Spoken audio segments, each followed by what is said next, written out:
not an antidepressant, but it might make you happy. This book will help you believe in yourself. If you have been trying to believe and are failing, then take a step backwards and relax. This is not an answer to depression. It will help you believe, produce an idea, believe in yourself, believe in your potential. This is about stepping back and seeing yourself from the outside in. Allow your inner capacity to emerge. You will be surprised by what's on the inside. This book can lift you up to a new level of motivation. The largest river in Australia is called the River Murray. When I was a teenager, my friend's parents hired a houseboat for a holiday on the River Murray. Parts of the river are separated from each other by artificial locks. These locks stop the river from running dry during periods of drought. When you travel up the river against the current in a houseboat, you have to go inside one of these locks at different stages of your journey. Very large steel doors close behind the boat. The lockmaster opens up an enormous pipe that lets water flow from the high side of the river into the lock. The houseboat starts to rise until it is level with the river on the high side of the lock. Then, a different set of steel doors open, and the boat is released out into the wide open upper spaces of the River Murray. The houseboat is so heavy, and we are so weak in comparison. But all the engineers do is tap into the ability and power of the river. They open a pipe, water flows out, and we float up to a new level. We then continue our journey on this new level without a care in the world. Let a river of grace and inspiration lift you up to a new level. Open up your mind and heart as you read this book. Let something flow into your life from a higher place. Introduction. My name is Tony, and I am your new ideas coach. I coach people into believing they are about to get inspired with a new idea. This is the new direction that motivates me the most. I love the power of new ideas. Did you realize that ideas are doorways into your future, where the past restraints no longer exist? My job is to get you into a place of believing and receiving. My gift functions best as a motivational gift. But beyond that, I am relying on you. Your new idea is just around the corner. That is where I found mine. Here goes, why don't you get involved? Allow me to be your new ideas coach. Chapter 1. You are the result of an idea. Hold that thought for a moment. How far back can you trace your ancestors? Even if you did not have a happy conception story with your own parents, someone somewhere up your family tree did fall in love and did live their lives together in a happy way. If you could trace your family tree back to this loving couple, you would probably find that one of them or both of them had the great idea to get married, and followed that up with the great idea to have children, and therefore continue the family line. And here you are, the result of an idea, a great idea. No one's family tree is perfect. But that doesn't stop you from dreaming about a perfect world. You can conceive an idea to make your life better or easier or more fun or more mysterious. That's what I did when I decided to write this book. You don't know who I really am. I can be anyone you want me to be. Let me give you a few clues. I am extremely intelligent. Sounds good so far. I am inspirational. I have to stop there. I am giving away too many clues. My point is, you can be anyone you want to be, and nothing and no one can stop you. Once you get pregnant with a new idea or new concept, don't let anyone talk you out of it. Make sure the idea goes full term. Remember to say to yourself, I love my idea. Yes, ideas need love and nourishment because that creates atmosphere. The feeling that is in the room will either hinder or help. That is why you need an ideas coach. I want to be able to influence the air around you, so you can grow and nurture your idea until it is fully formed. Finally, for this chapter, I want to encourage you to think of a name for your new idea.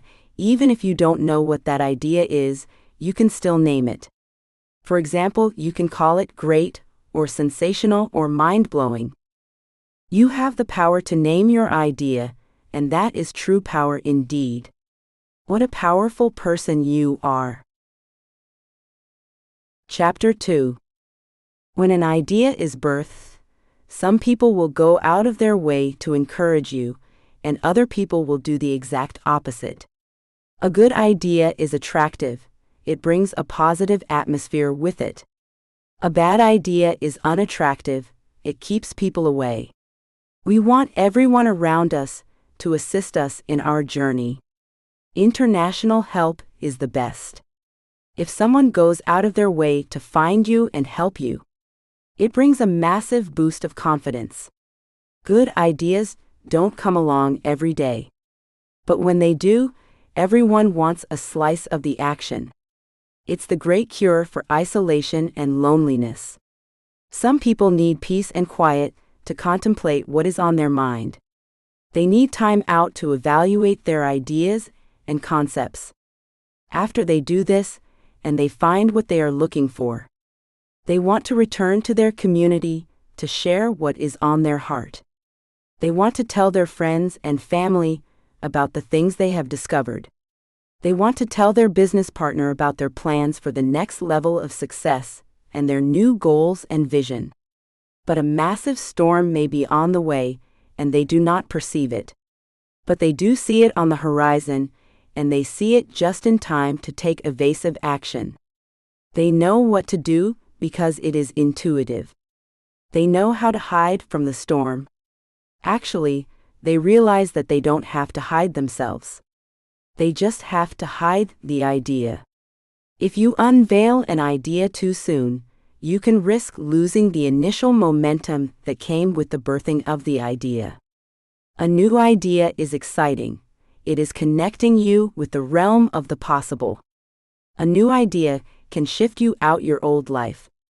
You don't have to be the person you don't want to be. You can be a person of celebration and inspiration. The question you may be asked is, how did you think of that? Or, what inspired you to see it from that angle? Some get inspired by looking into a telescope, and others get inspired by looking into a microscope. Long distance or short distance. It doesn't matter. What matters is that you see what you need to see and perceive what you need to perceive. Your idea can come through a thought. It can come through something you see or hear. You may feel it in your inner self. Radios and televisions pick up invisible signals. These signals are in the air around us. They can be picked up at any time. All we need to do is turn the switch on. You know what I am going to say next. Have you turned your switch on? Turn it on now. You need to believe you are an ideas person. You need to believe you are on a mission. Should you choose to accept it, your mission is to bring an idea into this world that is positive, uplifting, and above all is exciting. Isn't that your dream? Chapter 3. Your old ideas have paved the way for you to be standing on this spot at this point in time. You have to be thankful for all the things you have discovered as you walk along this road called your life. The majority of people will assemble around the old message. They will say, "What is wrong with the old way of doing things?" You don't have to prove there is something wrong with the old ways. But most people will accept that the new way is here to stay, and in the end, that acceptance will provide you with a platform. And here you are standing on a platform, an elevated position that only you can occupy because no one else has experienced what you have seen and heard and felt. Your uniqueness is a strength that you have to take advantage of. Your self-value increases in proportion to your rarity, and you surely are a rare creature. The way you think is different to every other person who has ever lived. Therefore, your ideas will be different. You will take the same information as someone else, and always come to a slightly different conclusion. I wish I could meet you, because you sound like you would be a very interesting human being. Ideas are like seeds, and they need good soil to grow in. That is what you are. A field of nutritious soil. Prepared and ready for the winds of life to bring in the right seed at the right time. If you could only step back and take in the view, you would realize that it has all happened for a reason. That the part you are playing is crucial. The invisible realm of new ideas can tear apart at any moment. Just through the veil is the idea you have been looking for. You only have to reach out and take a hold of the possibilities that are within your grasp. The hunger to be promoted from the old way of doing things into the new way of doing things is driving you onto a higher level and into a better place. You can feel the hunger beginning to burn. There is a fire deep down inside that cannot be quenched. We won't allow them to put it out. Eventually, they will come round to accept you and your ideas. The world is waiting, but we can breathe a little easier now. The time is ripe, and the opportunity is near. You can see the outline of new generation thinking. It is within reach. It is yours to have and to hold. The timid won't get it, but you will. Chapter 4. A new set of skills is what appears in the period after a new idea blossoms. You usually need a mentor who has those skills to teach you and encourage you. Most of our help arrives in human form. But a tree change or sea change is sometimes enough to get the ball rolling. If you progress from a desert region to a new environment that is situated near a large body of water, you will slowly be changed by the environment that you have been planted in. There is a huge difference between a small town and a large city. It may not be possible to change your physical or relational environment. So you have to change your thinking. Obviously, this is not easy. One of the ways you can do this is to get a coach who understands where you want to go and what you want to do. But they cost money. You need a coach who is free and who knows your future needs before they arrive. He or she must have the ability to point you in the right direction. New ideas are able to do a similar thing. A new idea always comes from the future. It may contain old information or be built on things you already know.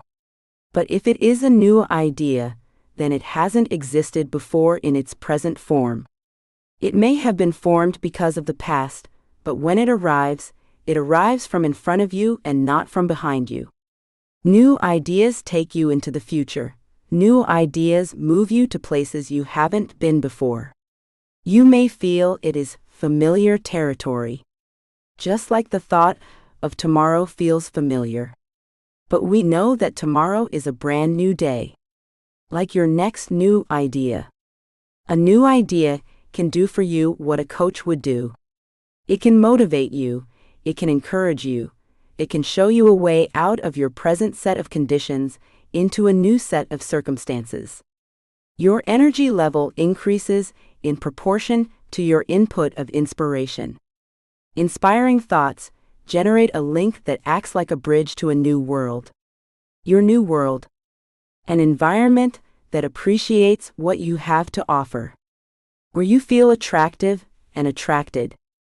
Even if initiating things is not your strong point, appreciating them probably is. You know quality when you see it. You are able to place a high value on certain new opportunities. If you are reading this and silently saying yes, then you could be in the middle of a transition. That will provide a changed landscape and a changed worldview. A view where you are front and center. A place of inclusion, a place that has all your needs catered for. A place of believing. Welcome to your new home. Chapter 5. When the crowds come to hear what you have to say. Are you going to tell them what they want to hear, or what they need to hear? You will have important things to explain to them. They will want to know how you got your inspiration. You don't have to know more than they know. You just need to be able to put into words the inner hopes and aspirations that swirl around in their conscious and subconscious thoughts. The ability to stand out in the crowd brings with it the responsibility to stay in touch with the local community in a way that is helpful for both sides. We can't afford to get too far ahead of the people that are eventually going to support us in the vision. The bringing to fruition of an idea is often very dependent on our support team. You may not know where that support is coming from at the moment. You can be alone in your trials and tribulations. The forces that oppose us can be very strong and very determined. But can they kill an idea?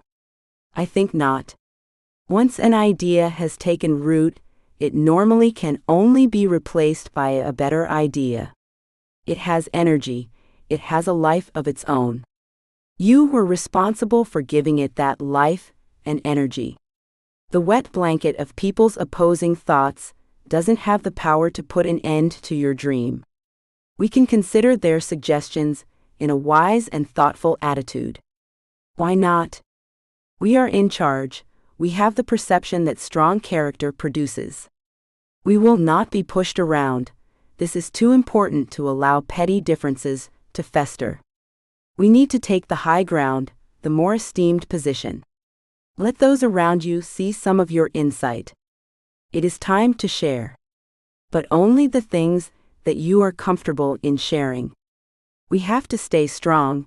We need to convey stability. The foundation you have laid is solid, it is not porous, it doesn't leak. Don't worry if your hearers are wondering why you labor the point. You know it is important to get it right the first time. Do you feel you have explained yourself adequately? Take a moment to run through it again. The opportunity may not come round for a while. If you consider it a special moment, then it is. These things can be fleeting. Thank goodness you caught it just in time.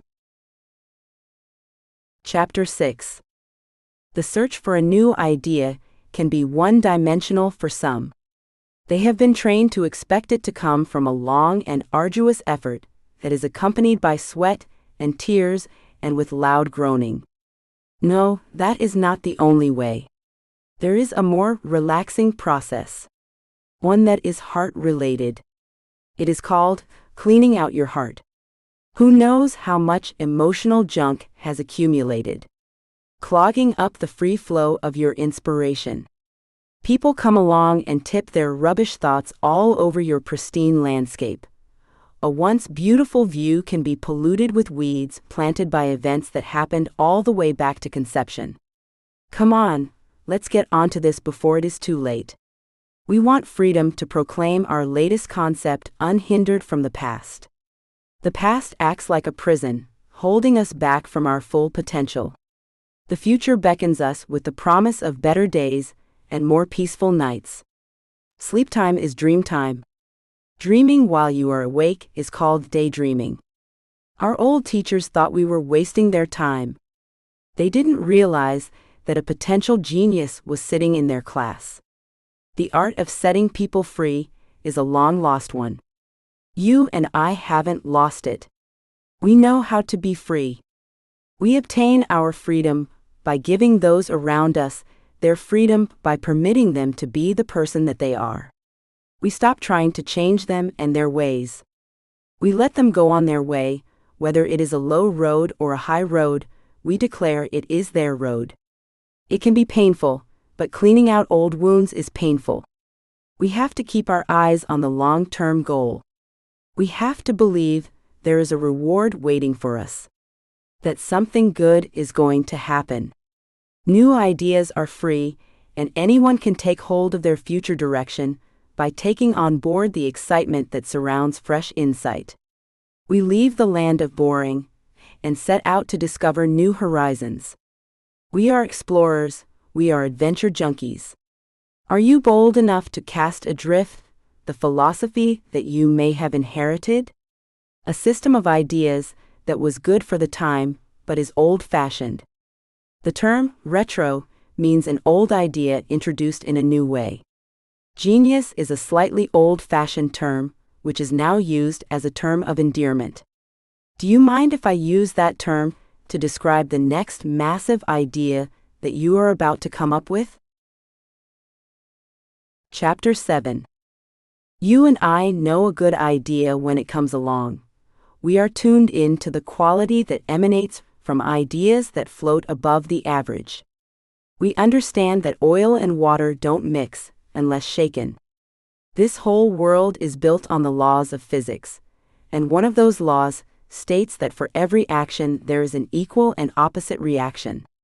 Well, to every bad idea being promoted, there must be a good idea that keeps the balance. People around you may vote for someone that you disapprove of. We have to wait until they come to their senses. Our candidate is the better choice. We know it, and they will wake up one day and come to the same conclusion. Why does it take so long for people to recognize you and your idea? It's like flying a kite. You have to run until the wind takes over when you are in launching mode. Once enough time and energy has created the necessary momentum, your idea soars into the blue beyond. Now everyone can see and appreciate your talent for innovation. The imitators will be sidelined as you take your rightful place with your peers. Now that you are tasting success, you are also learning how to discern the true intentions of the members of your cheer squad. Cheerleaders play pivotal roles in short-term encouragement.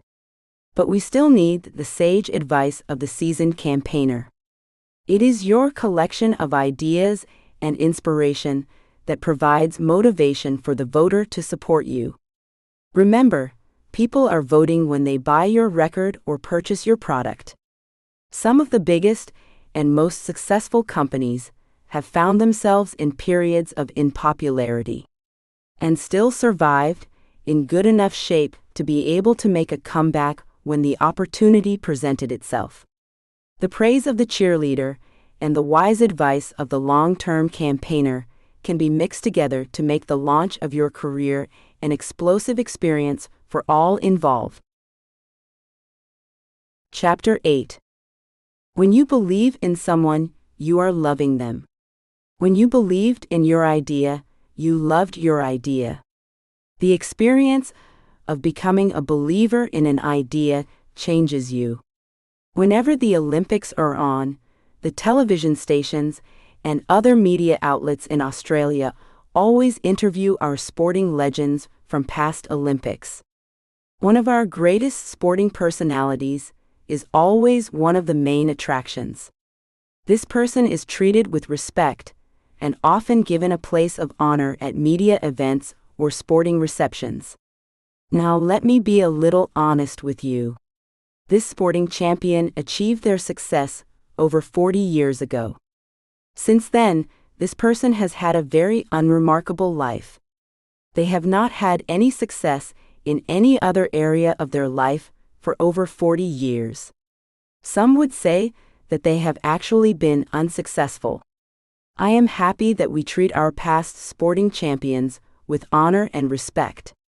What I find interesting is, you can get it right so long ago and still be blessed today from something that happened in your past. If you have a happy marriage, you are being blessed today from a decision that you made at a previous time. If you are in a prosperous business or career, it is the same. I am going to take you back to the day you decided to believe in your idea. I am going to make the argument that you should still be receiving honor and blessing because of all the wonderful implications of that decision. A spring of life opened up on that day, and it is still flowing into your life. But guess what? This spring or fountain can become blocked. The great thing about the way the media treats our sporting stars when the Olympics are on is they only focus on what the person got right. The journalists forget about the mistakes that may have happened in the personal life of the champion that they are interviewing or writing about. Everyone's complete focus is on the one time this person got it right and won their sporting event. They got a gold medal, and all the glory that comes from winning an Olympic gold medal. The Winter Olympics have just been held in Russia. One of our young snowboarders was telling a journalist how helpful a gold medal is for opening doors. A group of contestants was out late one night, celebrating. They were hungry and found a restaurant just after it closed. The young people pleaded through the window for the manager to let them in, but he would not. Now they were cold and hungry. This Australian woman, who had just won a gold medal, took it out of her pocket and placed it against the window. The manager immediately opened the restaurant just for this group of winners. Everyone loves a winner. When you became a believer in your idea, you made a decision that many other people cannot or will not make. Many people know the right answer to this question, but make the wrong decision. They say no. For most of us, this was a really simple question with a simple answer. We said, yes, I love my idea. When you think back to the day that you gave this right answer, did you put a value on your response? Of all the decisions you have made in your life, which one was the most important? Now, if we put a value on all your decisions and ask you which ones were gold, silver, or bronze, what value would you give your decision to believe? You would have to say it was Olympic gold. Therefore, all your other decisions that you ever make must be valued with silver or bronze. Your decision to believe was your Mount Everest moment. You climbed the highest mountain, and at the very top you said yes. How clever are you? You can never undo that decision, you can never exceed that choice. It is the best thing you have ever done. It was courageous. It was intelligent. It was wisdom at its best. You are more than an Olympic champion. You are more than a Nobel laureate. You are a hero. Now do not get all modest with me. Remember, I am comparing your decision to say yes with what would have happened if you had said no. If you had said no, that would have been unwise and cowardly. It would have been uninspiring. You would have turned your back on all your effort. Let me be clear, it would have been the worst choice you would have ever made. It would have been the worst day of your life. So now you can see why I am celebrating with you about your gold medal decision to believe in your idea. Congratulations, you got it right. Chapter 9. Let us go back to the example of the Olympic gold medalist. The Olympics only come around every 4 years. Maybe in between Olympics, the champion is ignored or forgotten. Their life could be a little gray. Their face downcast. One of my customers is a gold medalist from the Sydney Olympics. Her life has been a bit of a mess since then. But whenever I mention her gold medal, her face lights up. She gets a glow about her and the atmosphere changes for the better. I saw her recently. Things have been working out for her. Even when you see her in a group of family or friends, it appears that even in the hard times, there is something different about the way she carries herself. There is something that is regal. You could call it the gold medal effect. People cannot deny that at some point in time, this person crossed into a realm that most of us will never experience. Or will we? Or more importantly, have we? Was there a point in history that you marked out as your own gold medal moment? Yes, there was a time when you got it right. You believed the impossible. You believed you could create a new idea. You believed before you could see. You believed something that appeared impossible. That was beyond not only your abilities, but beyond everyone else's ability. There was no organization, no program, and no machine that could give you a brand new idea and make you strong on the inside or free you from your addictions. Though all this appeared impossible, you said yes.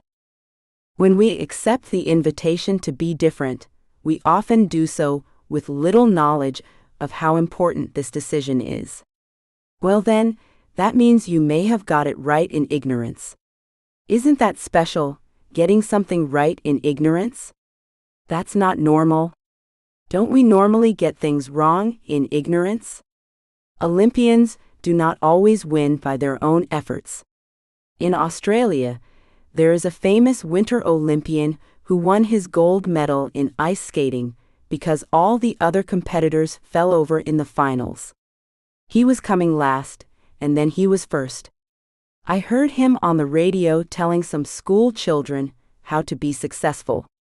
We do not take his medal away because he had a little help. Like he says, you have to be in it to win it. Chapter 10. This is a true story about a young lady from America who lost custody of her 3-year-old son. This young single mother, she was separated from her husband, was raising her child with love and affection. Her mother had been murdered when she was 10 years old. She knew what it was like to grow up without a mother's love. Because of her own bad experience, she was doing her best to provide a home that was full of a mother's love. Unknown to her, the father of the child and the mother-in-law were organizing a court case against her to win custody of the child. The mother-in-law wanted to raise this little boy. Her mother-in-law was a dominating personality and wanted total custody. The mother-in-law hired a lawyer and went to court to charge this young mother with being an unfit parent. They lied about the conditions in the house and lied about this young lady's personal life. Because this young lady had no warning about this court case, she arrived in court without a lawyer. She was in a distressed emotional state, which did not help her case at all. The judge handed over custody to the father of the child and the mother-in-law. It took this young mother 3 months to build a legal case to prove she was a fit person and a good mother. In the end, the judge could see that the mother-in-law had been making false accusations. The young mother won the court case and therefore custody of her son. The difficulty this young mother had in preparing her case was the fact that she could not point to one particular incident to prove her case. That she was a good parent. She had to do many things, such as spending time with child welfare officials, having people inspect her home. She also had to keep a diary of her dealings with her mother-in-law, such as phone calls and emails. Now you can see why her life was based on one moment of right believing. She had decided to believe the idea that she was a good mother, no matter what. Yes, she had to decide that she was a good mother. It was a decision of the heart. One decision that she made once. It really was a gold medal moment. She designed something that she only had to get right once. That decision of hers was frozen in time. It cannot be undone, and no one can deny that she made it. The accusers may come and tell you, you are an unfit person. People may accuse you of many different faults and shortcomings. You may even get to the point where you self-sabotage. But remember how to argue your case. Just point back to the time when you got one thing right once. You believed in yourself. Like that young mother. It took her a long time and a lot of effort to prove that she was a fit person. She had to accumulate a whole history of good deeds to convince the court. But in her heart, She only had to remember something that she did once. How easy is that? She believed she was a good mother. And no one was going to talk her out of it. It is done. That settles it. Chapter 11. You may be wondering why I am making such an effort to promote the decision that we made on the day we decided to believe in our idea. We have to stop what we are doing and focus on the power of believing. For some people, their idea seems progressive and happens over a season in time, but it really all emanates from a moment in time. It seems to me that the reason our effort starts out so well but does not continue is because the focus we need to have fades. We get our eyes off what happened at the moment of our inspiration onto what is happening to us at this moment. People are changed by changing what they are looking at and focusing on.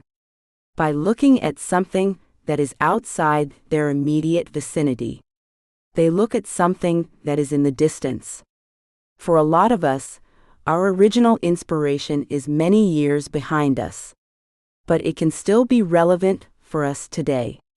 We can lift up our eyes and look back at our experience and realize that the solution to our present problem was given to us at an earlier point of time.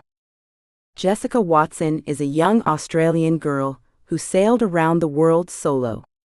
Her parents were put under a lot of pressure for letting their daughter go on this dangerous trip. Here are some examples of that pressure. Family groups have questioned the safety of a planned solo trip around the world by a 16-year-old Sunshine Coast sailor. Jessica Watson, now 15, announced plans yesterday to circumnavigate the globe by herself in an attempt to become the youngest person ever to sail solo non-stop around the world. Miss Watson has the support of her parents, including Dad Roger, who quit his job to help her prepare. She will be 16 when she sets sail in September. The reason these people were opposing this voyage was because of a rule and regulation that all parents have written on their hearts. This is what that rule says. Parents must not expose their children to danger. Guess what? This rule is not only written on the hearts of all parents, it is written in the government laws of most countries. Here's what happened when a young Dutch girl wanted to sail around the world.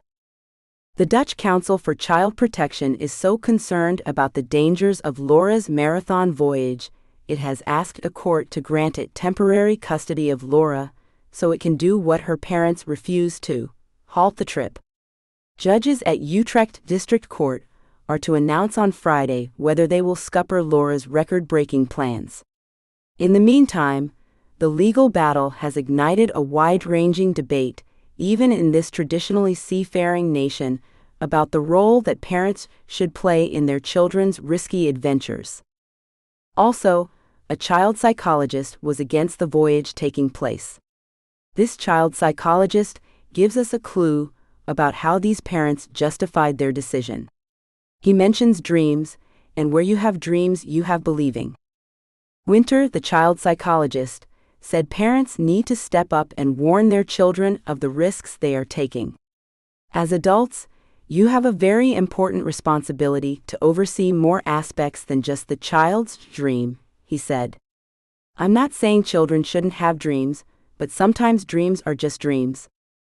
Jessica Watson and her parents did not agree with this child psychologist.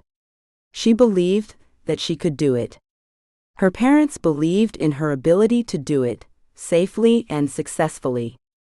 The power of believing is the only way to get free of rules and regulations. We only have two choices. You obey what you believe or you obey the rules. Chapter 12. I am going to take this discussion in a slightly different direction. I am going to talk about the strength of someone's argument. Here's an example of two parties arguing their case before a court. I read this article in the newspaper recently. After a long legal battle with Japan over its whaling program, the International Court of Justice delivered a historic decision in favor of Australia. Japan is canceling its Antarctic whale hunt for the first time in more than 25 years, just days after the International Court of Justice ordered an end to the controversial practice. On Monday, the court issued a landmark ruling that found the Antarctic program was a commercial activity disguised as science. The 16-judge panel ruled 12 votes to 4 in favor of Australia's argument that Japan's whaling program was not in fact designed and carried out for scientific purposes. The court ruled that Japan must revoke current whaling permits and refrain from issuing any more. Japan had been using a whaling convention loophole, which permitted killing for scientific research, to justify its continuing hunt in the Southern Ocean. I do not know what your personal views are on whaling, but I thought this was a good example of a strong argument winning over a weak argument. It was clear to everyone that Japan was not killing the whales for scientific purposes, but for eating. It was an easy thing for the courts to decide. And if you have a strong argument, you know for sure that you will always win over the weaker arguments of your opponents. All the circumstances that are manifesting or going to manifest in your future should be subject to the unchangeable fact that you got the answer right when you decided to follow your heart and believe in your idea. Your circumstances will assist you because all your switches are on. Then anyone or anything that is opposing you has to leave. When someone opposes you, they are fighting against an idea. And that idea cannot be stopped. Ideas are indestructible. Pretty strong argument, isn't it? It is you and your idea. You are a team. Accept that you are right. Expect circumstances to assist you. Believe for the chains to fall off. Believe for the doors to open up. Believe for your body to work for you and not against you. Believe for your immune system to come alive. Believe for the threat of debt to fade. Believe that you have the strongest argument. A winning argument. Chapter 13. We need to gain the upper hand in the conversation by shifting our attention onto how we got this great idea. In the same way, we can focus on how this great idea is working for us. When the tone of the conversation changes from negative to positive, we increase in strength. The easy way to do this is to remember that gold medal moment of your inspiration. In remembering and acknowledging the day that you were promoted onto a better team. A team that consists of you and an inspired idea. You are putting yourself in charge. That makes you the boss. Free at last, free to impose your thoughts and not be influenced by others. This whole conversation is not about when you lost your gold medal. It is about when you gained it. Focus on the victory of that day. Can you feel the shift? So, you are a winner after all. Thank goodness. Chapter 14. It is time to step up to a new level. We have to shake off any passivity that has attached itself to us. Like cleaning the barnacles from the bottom of a boat. Anything that is slowing us down has to go. We must be ruthless in applying ourselves to the task. It is our head that is on the chopping block. They want to lull us into a false sense of security, but we won't be asleep this time. We can see them coming with their smothering ideas of what they want and how they want it, and when they want it. Well, that is not how it's going to be this time. We have gone around this mountain long enough. We have been on this trail for years. And we have learnt some big lessons about the inner workings of our motivation. We know what turns it on and what turns it off. They nearly got hold of our secret, but luckily for us, even though they had the same information, they didn't know how to process it. They used the wrong recipes, And when you do that, the results are way off. They were always adding a pinch of doubt and a couple of drops of their tremendously cynical attitude. No wonder things don't work out for them. They haven't had the depth of insight that you have been exposed to. They have lived their lives in the comfort zone. Meanwhile, we have been working away collecting valuable information and insight. We have watched and waited. It has been a long and difficult time of data processing. Now the results are in, and the conclusion is stirring us to believe the next step is possible. We are not only going to make it this time, we are going to do it in style. And what have we discovered? We have discovered that there is no parachute in the plane and no life jacket or raft in the boat. We have been privileged with information that the general population has not seen. No one has told them that this is not going to end well. And so they go on their merry way, unaware that unless they rise up and resist mediocrity, their lives will end up being ordinary and average. They have even been told that average is okay as long as you are safe. They have been promised security. They have traded in the possibility for greatness for the certainty of being a plain ordinary Joe. Their desire for inspiration has waned, the fire has gone out, and the fight has been put off for another day, a more convenient day. They have stopped rocking the boat, they have deflated their dream and gone home. They have packed up their belongings and gone to live in a smaller place. They have hidden from the storm even though it has passed. They have been hurt too many times. Do we blame them? Of course not. But that leaves us holding the keys. The keys of inspiration and creativity. Now the pressure is on us to rise up and lead the way into a land of fertile ideas. A land that they dreamed of but could not enter. But we will go in. We will help them to understand motivation and how it works. We know how to keep the fire burning. You must believe in your ability to create ideas and nurture them to fruition. Remember to tell them that their next great idea is ready and waiting. We have to remind them what anticipation feels like and the part it plays in releasing adrenaline. That's right, a bit of excitement is good for you. And what could be more exciting than realizing you are on the verge of generating a fresh and new idea? One that will surprise you because it can come out of nowhere. Something being produced out of nothing. That sure is an inspiring thought. The great news is that it happens to people all around the world. And that means it can happen to you. You have the ability to create something out of nothing. This is your time. This is your day. Don't hesitate, you can do it. I sense that you are a naturally gifted person. A special person, someone who discerns the time and seasons. The ebb and flow of the tide. The water is lapping at your feet. Let the rising ocean of ideas that is welling in your imagination free you from everything that is holding you back from your destiny of greatness. An exciting destiny that belongs to you and you alone. It is yours. No permission needed.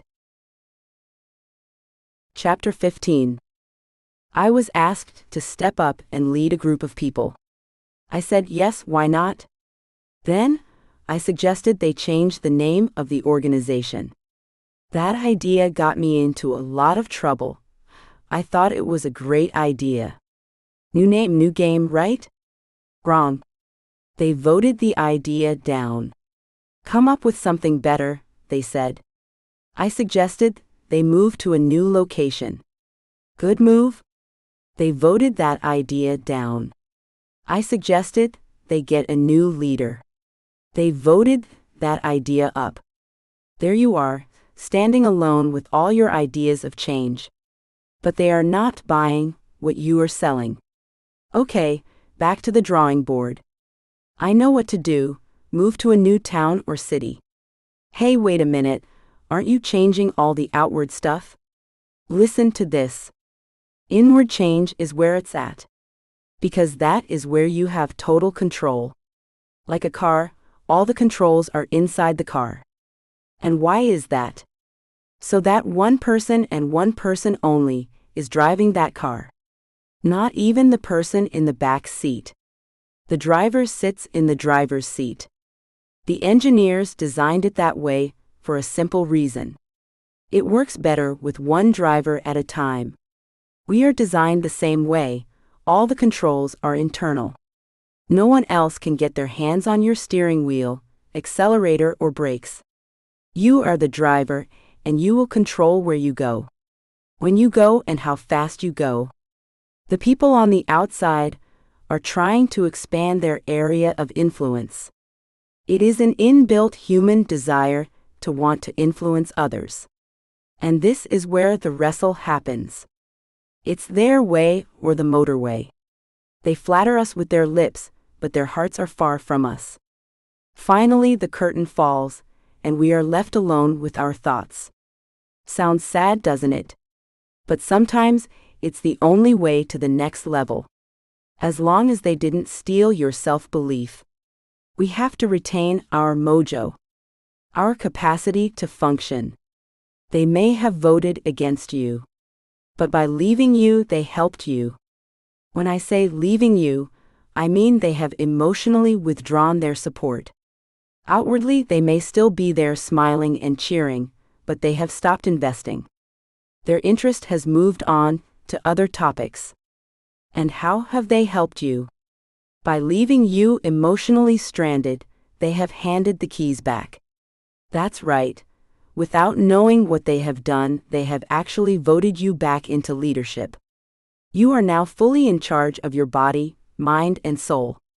You don't have to consider the views of others when you begin to formulate your new plan for world domination. Are you surprised by the turn of events? Don't be. You were always going to the next level. The only question was, how many would you take with you? This time it may be just you or a few.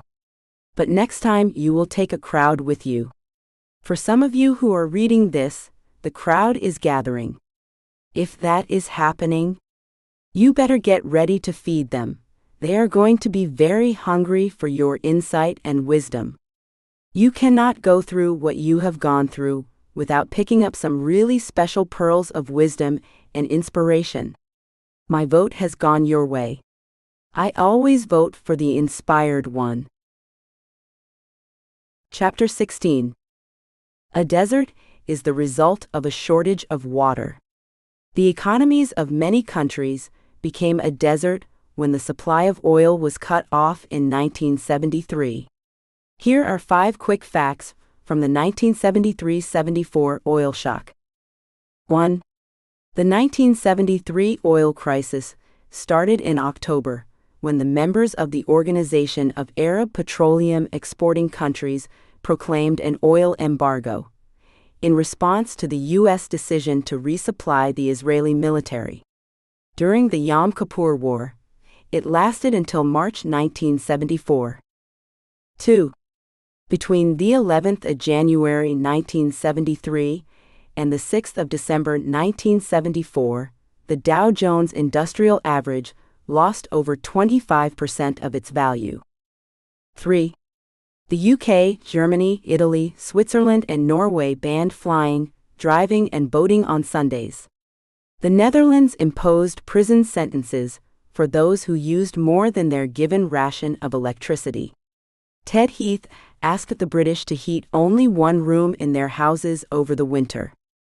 4. To help reduce consumption, in 1974, a national maximum speed limit of 55 miles per hour, about 88 kilometers per hour, was imposed through the Emergency Highway Energy Conservation Act. 5.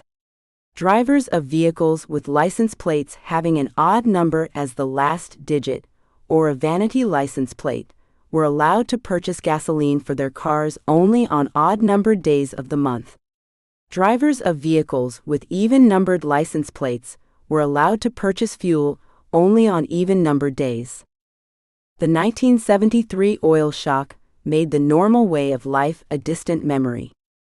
We had no petrol, therefore we had no freedom to do what we wanted to do or go where we wanted to go. Not being able to do what you wanted to do became the new normal or the abnormal. The abnormal became normal. Today, I can buy as much petrol as I want when I want. I can get it 24 hours a day. Imagine if the shortage of petrol lasted until now. You and I would think differently about a lot of things. We would be driving very small cars. We would not be driving long distances. Our children would have grown up in a completely different world regards cars and petrol. If the 1973 oil shock was still operating, we would not get up every day, shocked by a shortage of petrol. We would have gotten used to the shortage, and would now think it was normal to be short of petrol. We would have gotten into the habit of buying petrol on the day that was indicated by your number plate, license plate, whether it was an even or odd number.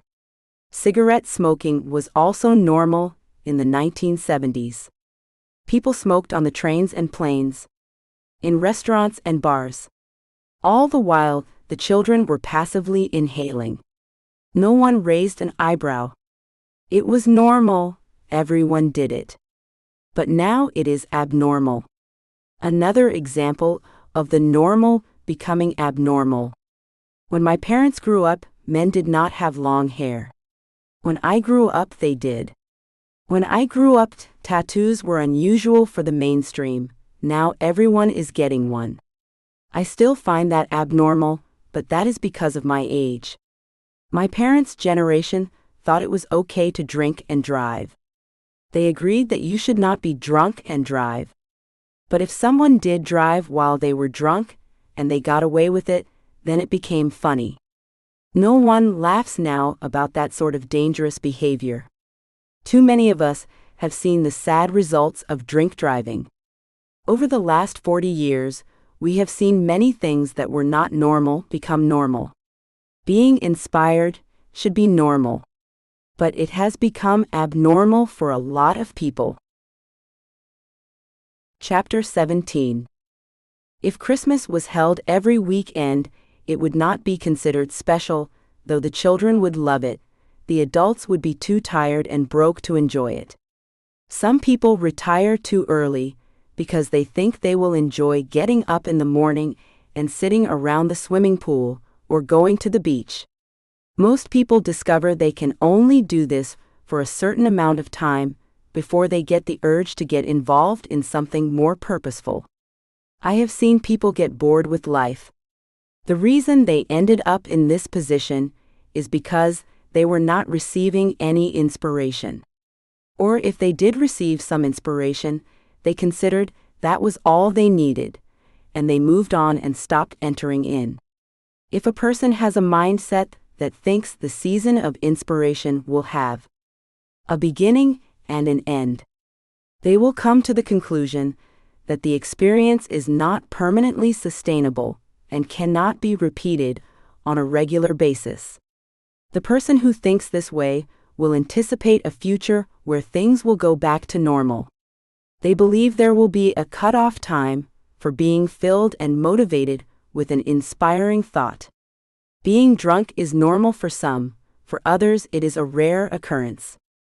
For some, drinking wine is a regular habit, for others it never happens. Being filled with inspiration means coming under the influence of fresh ideas.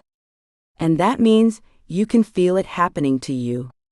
It is unmistakable when you have an encounter with the genius within. This is my point. You can feel when you have received an inspiring idea because you can sense it. Your emotions may respond in many different and varied ways, but you know that you know what your intuition is picking up. You do not doubt. Even though your emotional reaction could be nothing or everything. The result of all this is, we often get told that we have been rejuvenated just by attending a work function or family get-together. But we know in our hearts that we are going home empty on the inside. The function can be full of instruction and entertainment, but nothing inspiring has happened to us. We are told this is normal, and one day something or someone will come and fix the problem. Being inspired should be a normal and regular occurrence, just like drinking wine for some is a normal and regular occurrence. Being under the influence of a great idea is something that we need so we can live an exciting life. Chapter 18. Our believing determines the outcome. Our thinking determines the result. We have been told since the year that inspiration is unusual. But what if it is not as unusual as we have been led to believe? In the oil shock of 1973, it was not unusual to see cars pulled over to the side of the road because the driver had run out of petrol. They were driving on a day that did not match their allotted day to purchase fuel. Risk-taking was in vogue, and stealing petrol was at an all-time high. This reminds me of men and women that I have known over the years who run out of puff. They faithfully attend to their duties. Then they stop. That's it, they run out of fuel. Of course, they don't know that their tank is empty as there is no fuel gauge. They would not have finished like that if they were continually being motivated by coming into contact with some creative thinkers. They were waiting, but they ran out of time. Deep down, they would have known they needed more. Whichever way we say it, they needed more, much more. The pattern is for this to take place when people are gathered into groups. Yes, sometimes we get inspired while we are alone, but most people need other people to create an atmosphere of inspiration and anticipation to provide the ingredients for a moving of the imagination. A few years ago, Australia had its worst drought on record. It was a scary time for all those affected. By 1995, the drought had spread to many parts of Australia. By 2003, it was recognized as the worst on record. Most Australian mainland capital cities faced a major water crisis, with less than 50% of water storages remaining. Most of Australia had previously relied solely on water from dams. The drought changed the way Australia treated its water resources. The Prime Minister announced that unless there was substantial rain in the next 6 weeks, no water would be allocated to irrigators for the coming year. The result of this would have directly affected 50,000 farmers and the economy. Electricity shortages may also have occurred if the Snowy Mountains scheme had been forced to shut down its hydroelectric generators. Many towns were close to running out of water. Some towns did run out. All the cities introduced water restrictions. It's amazing what a shortage of water can do. It can shut down a nation. It changed our thinking. Now we live with ongoing water restrictions, and we accept them as normal.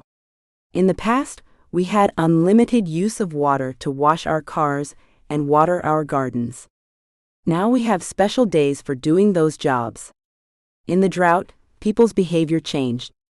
Neighbors reported their neighbors to the local council if they saw them watering their gardens. Because there was a total water ban. The normal became abnormal. We discovered that our water supply was not unlimited. Since the drought, we have had floods. To release excess water from the dams, some councils gave their communities free water days. On the television news that night, there were pictures of these people going nuts with their garden hoses. For a day, there were no limits, and they took advantage of this in a big way. Laughing, shouting, smiling, it was fun. They were filling all their spare containers and their swimming pools and fish ponds. They were squirting each other. It was a refreshing on a large scale. Other councils were not as generous, and even though they had excess water at the time, they kept the restrictions in place. Sometimes rules and regulations are the problem rather than a lack of water. While some communities had free water days, other communities kept a tight hold on their water because those in authority decided to block the flow.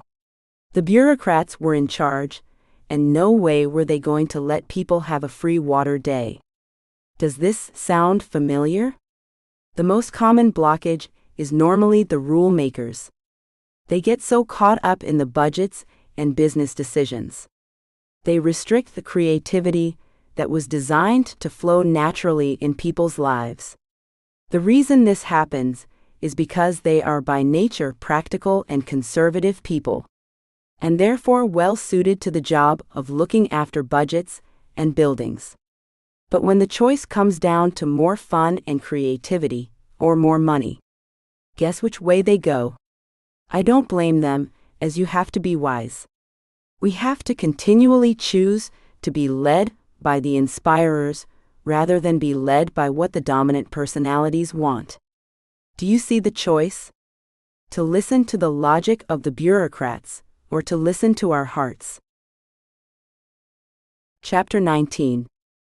The Great Artesian Basin, located within Australia, is the largest and deepest artesian basin in the world, stretching over 660,000 square miles. The basin provides the only reliable source of fresh water through much of inland Australia.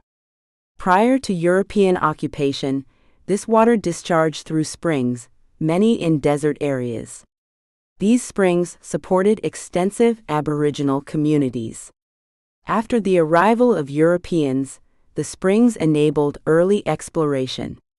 The Great Artesian Basin became an important water supply for cattle stations and irrigation, and is a vital lifeline for some of the towns in rural Australia. To tap it, water wells are drilled down to a suitable rock layer, where the pressure of the water forces it up, mostly without pumping.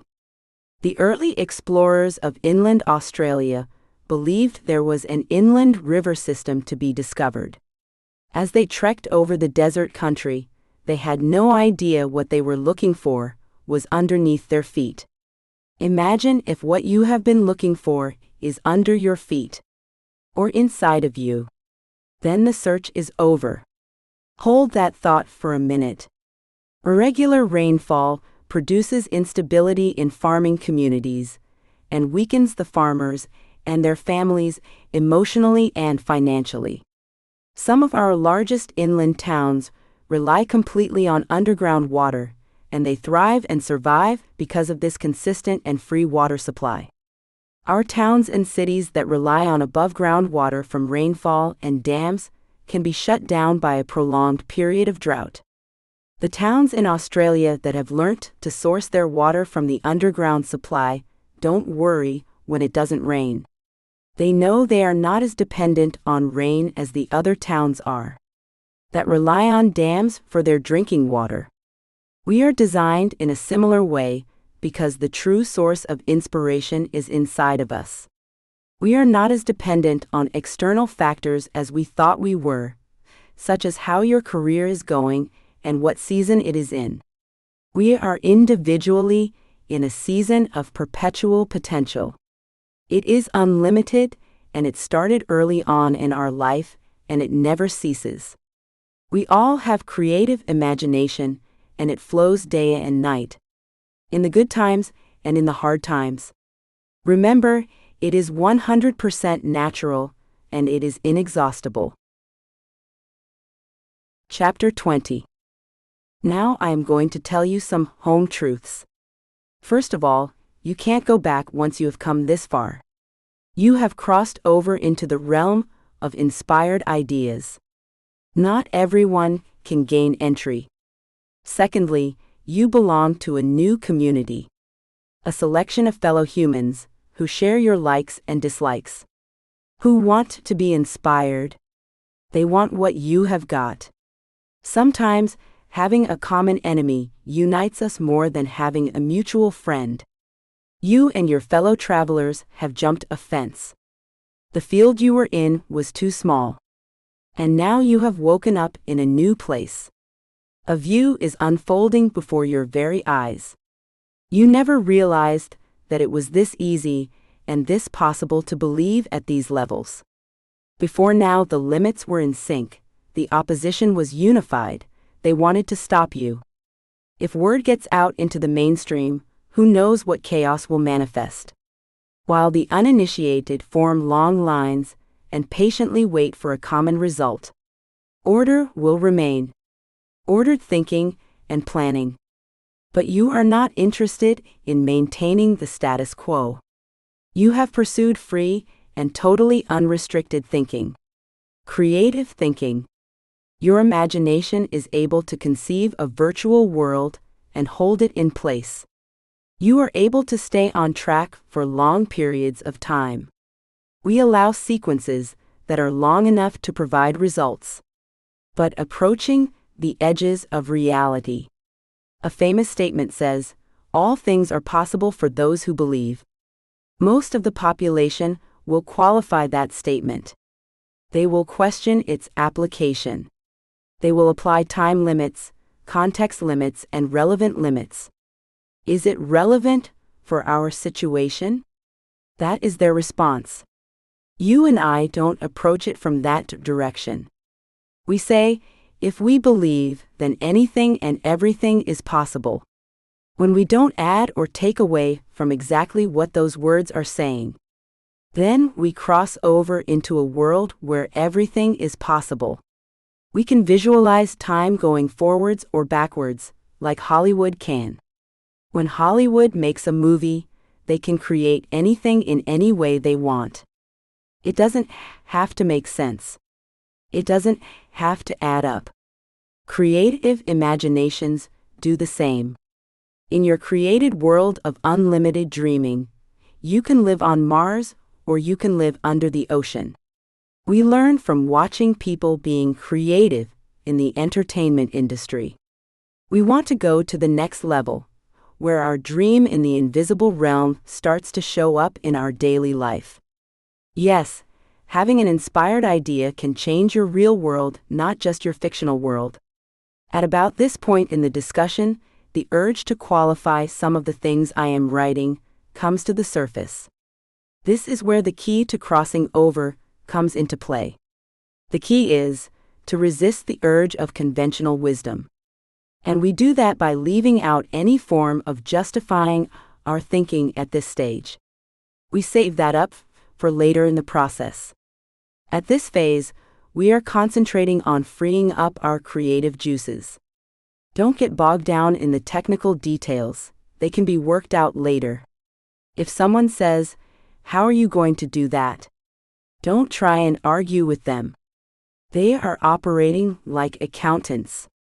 But you are an explorer. And new worlds are waiting to be discovered. Your new idea is one way that opens the door out of the impossible into the possible. Remember, it is all possible. Chapter 21. We dislike people not believing in us. It is disrespectful. They become too familiar. We need the good company of believing believers. That is where we will thrive and grow. What a fertile atmosphere, like a rainforest.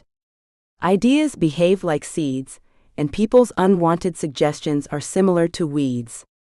Some weeds look great, they can even sprout flowers. But weeds use up the nutrients that were meant for the plants that you planted. If our mind is like a garden, then it does matter what other people are saying. We have to sort our family and friends into those who believe and those who don't. Once we are aware of who is for us in a believing sense, we can then decide what information to share. Some of our associates are designed to assist in the journey, some are not. We don't have to make our views public, but we can share with colleagues who can cope. And remember, they are going to hear special things. Things that emanate from your ideas. This is almost sacred ground. Be aware of the importance of your insight and views, they do have real power. Believing works like a fire, it can light up everyone around you. Unbelief works like water, it really does have the power to put the fire out. Imagine how things worked in the old days of steam trains. The train depended on steam, and the steam depended on fire. The fire depended on someone to shovel the coal in fast enough for the right amount of heat. The train driver needed a lot of heat. He also needed a man who was willing to get dirty and willing to keep working no matter what. Someone had to keep that fire going. Your ideas work the same. They need energy. They need people who are going to assist you, not resist you. But watch out, here comes your close confidant. Yes, they love you, but they don't love your idea. Oh well, we are tempted to confide in them anyway. No, stop right there. Tell them something else. Tell them about someone else. Keep the good news to yourself. Wait for a believing friend or family member. The right person or people will come along. Be patient. People will sense you are on fire. They will appreciate your wisdom. Hold it in. You will get to exhale at the right time and in the right place. Now is the time to fire yourself up with material that contains the encouragement that is yours to receive. It's not easy to accept that people walk around with a veil over their minds. But they do. They are asleep at the wheel, not like you. You are in a strong position because your eyes are open to the possibilities. You are not problem-orientated. You are fixer, that's right. You are a giver and not a taker. You are in credit. You have stirred your imagination into a creative swirl. There is light and creativity. You are glowing like the embers in the center of a fire. Because all the switches are on, and we are not going to let anyone turn them off. Can I get a yes on that?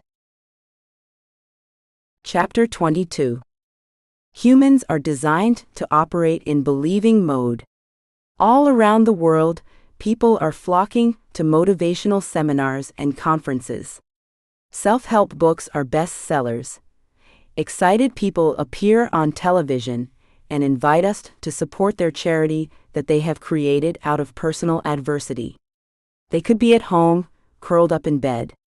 But somehow, they got motivated. Ideas are so powerful, they can lift people to a level of believing and achieving that is far beyond their normal capacity. Some of these people claim that their trials and tribulations made them a better person, a bigger person. These are strong statements. Once calm people have become wild people. Shy people have become extroverted. We can't stop them talking. They won't hand over the microphone.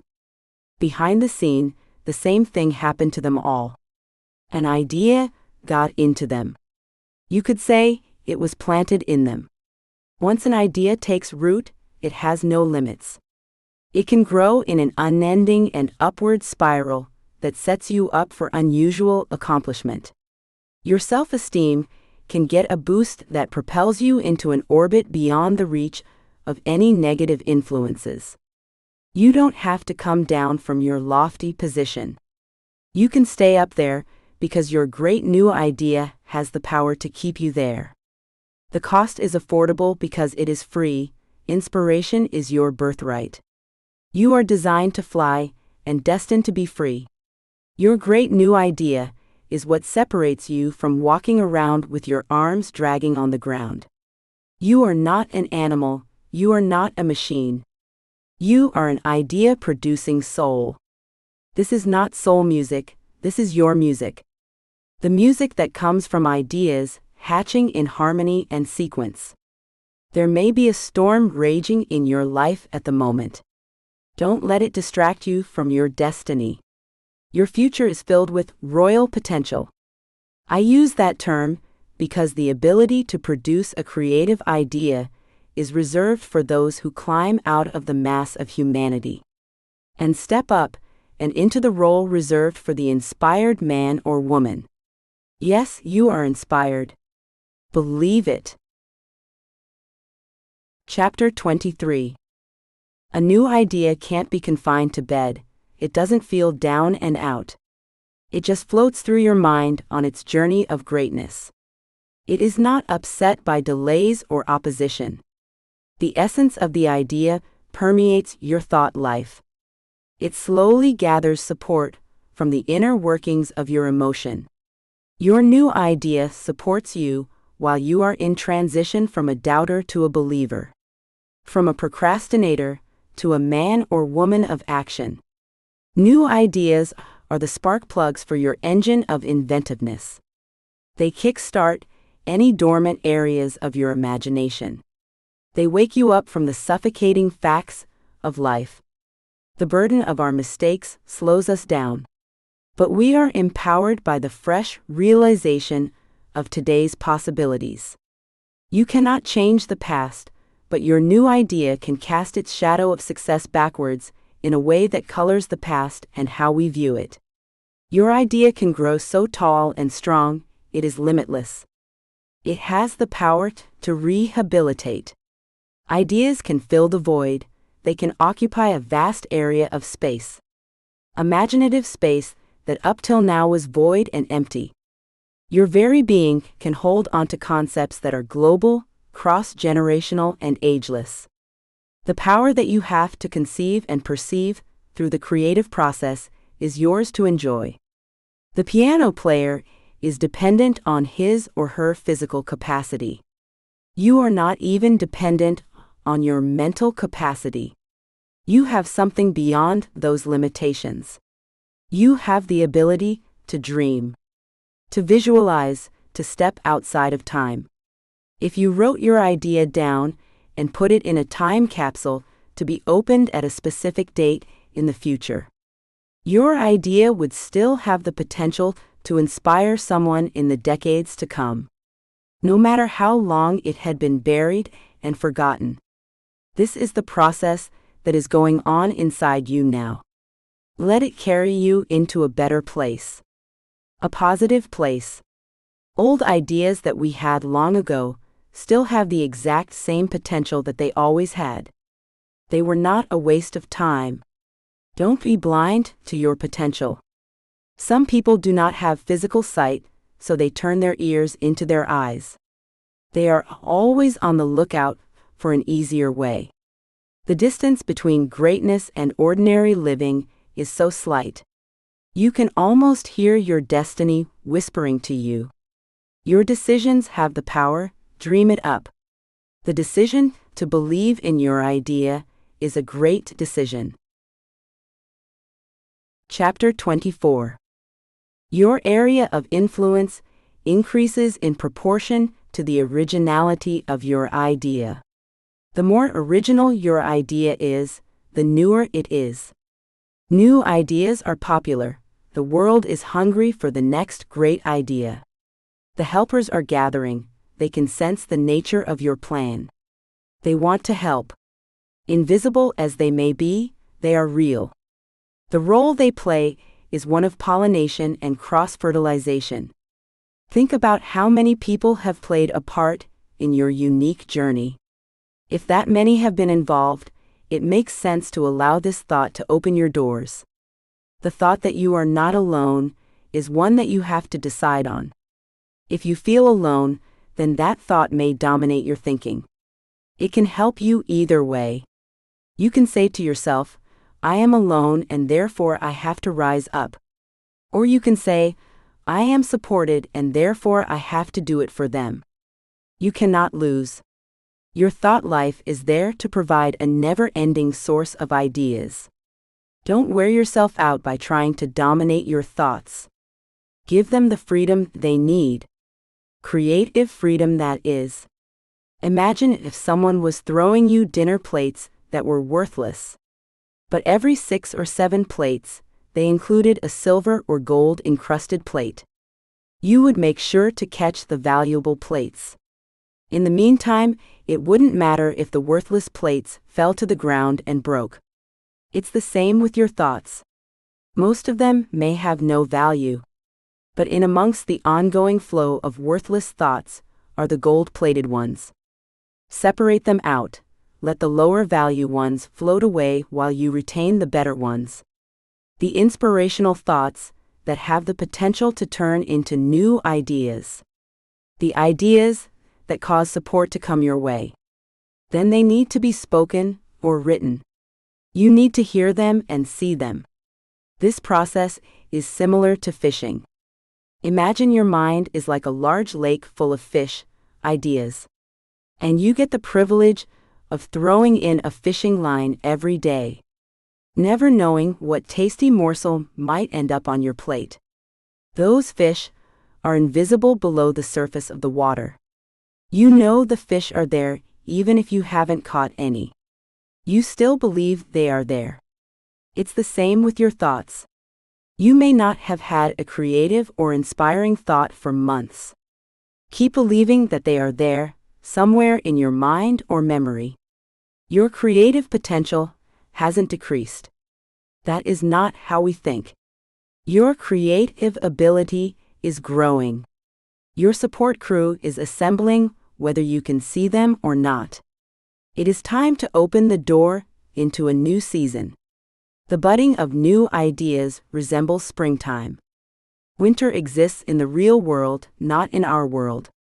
Creative and fresh ideas will always give you a sunny disposition. Hey, happy person, how are you? Chapter 25. How do you know if your idea is all that you hoped it would be? You have to take it for a test drive. How does it behave on a wet road, a bumpy road, or a hard road? When all your dreams are going through a time of testing, how do they perform? Normally you would be asked, how did you perform? But this is a new day, and we don't ask old questions. Why not? Because we will get old answers. So get the attention off yourself and onto your genius talent. The talent you have for creating a new world and a new environment is a gift. You don't know how you got it, but you know it resides within. You know with all your heart that you are a creative soul. You have been chosen to create your idea and carry it. This is your responsibility. You are probably a bit surprised by this turn of events. You thought that a hard time meant an introspective time. A time where you had to give account to the invisible judges who seem to be around every corner. They hide behind the furniture of your life, ready to pop up at any moment and give their opinion. That's okay if you asked for it. But what if you didn't ask? Just because their contribution is free doesn't mean it won't cost you in the long term. Sure, they are entitled to their opinions. And we are entitled to our privacy. We are the ones who will decide what ideas go through to completion. We are in charge of our ideas, and we are the owners of our ideas. If your advisors are locked up in the old ways, that doesn't mean we can't visit them. Yes, we visit because we are friendly and appreciative. But we cannot stay. The call is too strong, the inspiration is too real. We have to shut down our untamed emotion and release the beast of reason.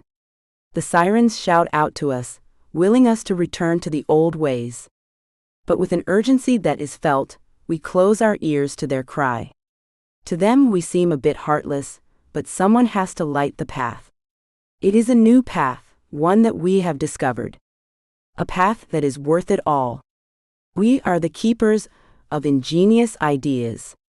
We have to guard our hearts and minds. The attack can be ferocious at times. We are tempted to give in.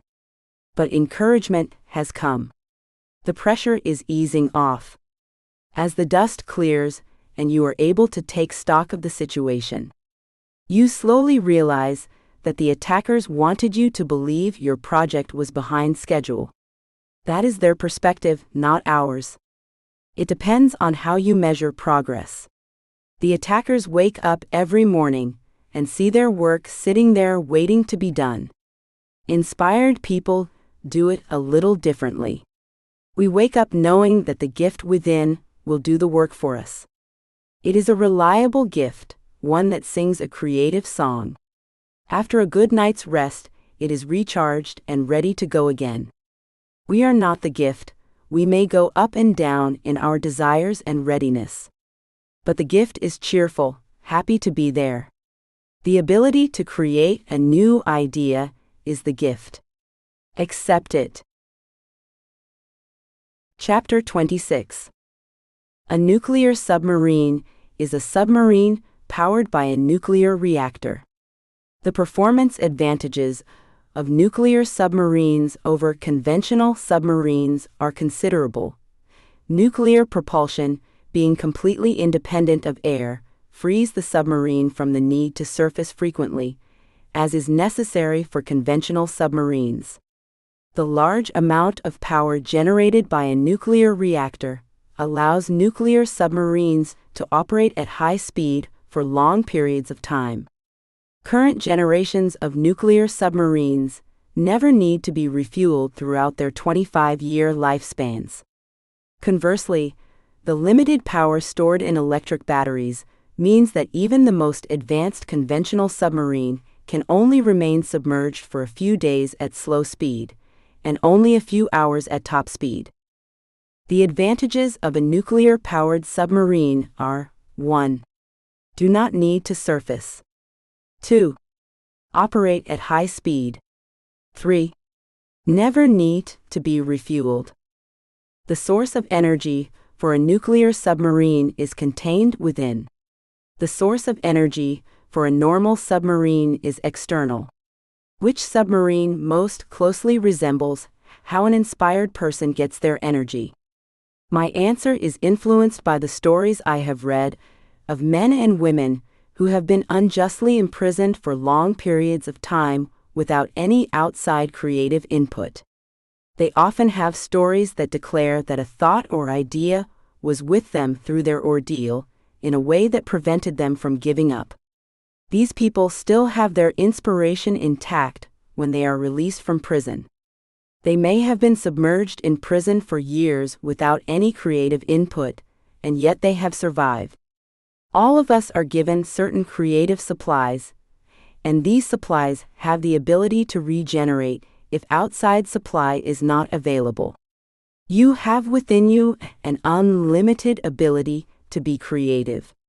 Your imagination never runs out, your thoughts are never depleted. It may feel like they have been exhausted, but your provision is never exhausted.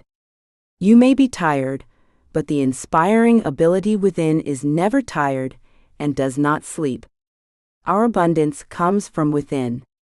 You may be looking at your circumstances right now and thinking how depleted everything is. But inwardly you have an abundance of ingenious ideas. And you do not have to pump yourself up artificially by emotional gymnastics with jumping and shouting and crying and laughing. Your spring flows naturally day and night, whether you are conscious of it or not. All that you need to live the life you have always wanted to live is already deposited within. Because the ability to believe is always there. The culture in a lot of communities is to tell you that after your initial inspiration, you will experience hard times. You may experience hard times, but how you go through those hard times will depend on whether you have learnt to access your inner resources, or whether you will pick up the bad habits of the naysayers around you who are totally influenced by what they see. They are dependent on the rain, which is always inconsistent. They are dependent on their fellow pessimists. But you are dependent on the believing power within you. People get caught up in politics and arguments. We need community and we need good friends and family, but they are not our ultimate source. Our inspiration comes from an internal spring, not an external spring. Remember, guard the good deposit that is within you. Guard it from doubt and unbelief. Chapter 27. You have an internal spring of living ideas flowing effortlessly from your imagination. It is bubbling up and out of you 24 hours a day. It is unceasing. Therefore, it is reliable and stable. Around you may be absolute turmoil, but within you, is a completely predictable supply of inspiration and energy. If the inspiration never fails, you never fail. The source of success that you have always been looking for is within you. Wherever you are, success will flow and turn the barren desert into a garden. You have the ability to cause every situation to flourish. In the past, your experience may have been the opposite because you had a desert self-image. Now your mind can be filled with images of a well-watered garden, a beautiful garden, a successful garden, a garden without weeds, a fruitful and productive garden. You are able to produce inspirational ideas, and you have been equipped with a spring of self-belief. You carry all the ingredients for a flourishing life within you. Wherever you are planted, a garden appears. Living under the influence of inspired thinking is now normal. People will eventually see the change. They will have to believe in you. The seeds of self-respect were always planted within you. Now is their time to germinate. The end result will be what you have always wanted. You will be able to say, "I love my new idea." Congratulations from your new ideas coach.